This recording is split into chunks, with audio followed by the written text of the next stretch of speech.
In today's video, I'm going to teach you how to add and style a new class for an element on your canvas in a web design project. Whether you're working on a div block, a heading, a paragraph, a button, or any other element, this tutorial will guide you through the process with ease.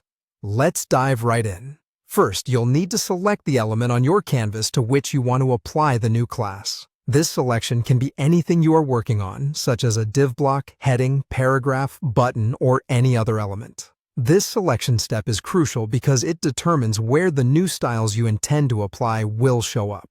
Once you've selected your desired element, it's time to access the selector field. You'll find this located prominently at the top of the right-hand style panel. If you're a fan of keyboard shortcuts, you can simply press Command+Enter on a Mac or Control+Enter on a Windows machine. Alternatively, you can right-click the element and select Add Class. By following these steps, you open up the ability to add new styles to your selected element efficiently. After accessing the selector field, you can now name your class. Click directly into the selector field and begin typing a descriptive name for your new class. It's a good practice to use lowercase letters and hyphens for multi-word class names. For instance, if you're working on the main heading of your web page, a name like Hero Heading could be perfect. Similarly, for a card button serves well. This naming strategy not only keeps things organized, but ensures that it's easily readable and understood later. Now, it's time to confirm the creation of your class. To do this, press Enter or simply click outside the selector field. Doing so creates the class and associates it with your chosen element.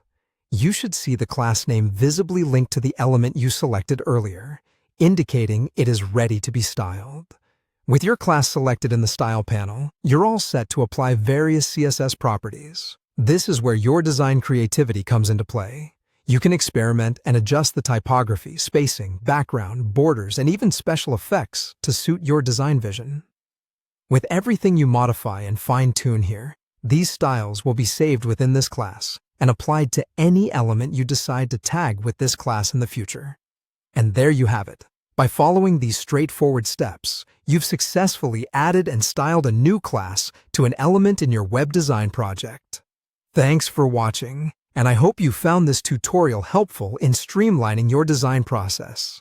Be sure to subscribe for more tips and tutorials.